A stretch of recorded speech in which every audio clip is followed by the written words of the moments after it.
নমস্কার, সবাইকে প্রণাম জানিয়ে শুরু করছি আজকের পর্ব। আজ কথা বলবো স্বামী বিবেকানন্দকে নিয়ে। স্বামী বিবেকানন্দকে দেখা দিয়েছিল স্বয়ং মা জগদম্বা। আজকের পর্বে থাকলো সেই ঘটনা। অনেক রাত মঠের উঠোনে একা পায়চারি করছেন বিবেকানন্দ। মা ভুবনেশ্বরীর জন্য মন বড় কেমন করছে তার। মা গো, বড় দেখতে ইচ্ছে করে তোমাকে, কতদিন দেখিনি। কেমন আছো মা? আমি তোমার নরেন। এই সংসার ত্যাগী সন্ন্যাসীর মধ্যে এখনো বেঁচে আছে সে। মা গো, গ্রহণ করো আমার প্রণাম। নত জানু হয়ে প্রণাম করেন বিবেকানন্দ। উঠোনে ঠেকে তার মাথা, পড়ে তার অশ্রু। এ কি, কার পায়ে মাথা ঠেকালেন তিনি? কার পায়ে ঝরে পড়ল কান্না? সারা উঠোন আলো করে যে দাঁড়িয়ে দক্ষিণেশ্বরের মা ভবতারিণী। কে জানতো তুমি আসবে এমন অনাহুতের মতো। এবার চলুন আরেকটি ঘটনা শুনি। 28শে ফেব্রুয়ারি বিকেল 4টে, শোভাবাজারের রাজবাড়ি।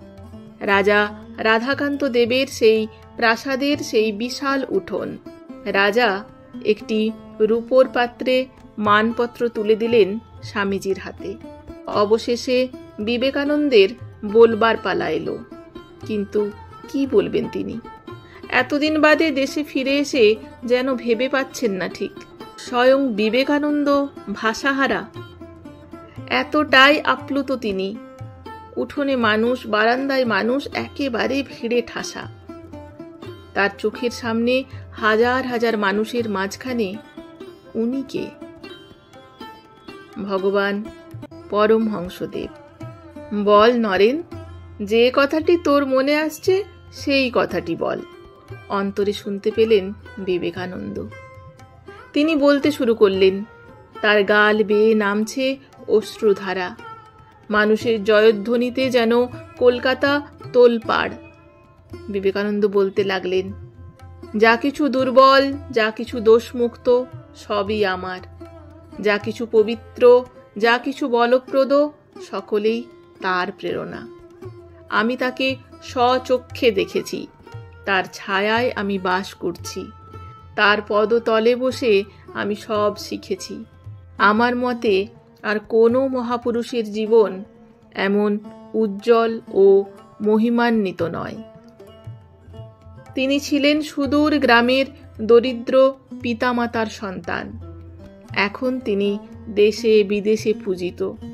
আমি নিজে দেখে এলাম যে দেশের মানুষ বহু শতাব্দী পৌত্তলিক উপাসনার বিরুদ্ধে তারাই পরমহংসদেবের পূজা করছে। কার শক্তিতে এই অসম্ভব সম্ভব হলো? তোমাদের শক্তি নাকি আমার? জেনে রাখো, এই শক্তিই আমাদের এখানে পরমহংসরূপে আবির্ভূত হয়েছেন। আমরা এই মহাশক্তির খেলার আরম্ভ মাত্র দেখছি।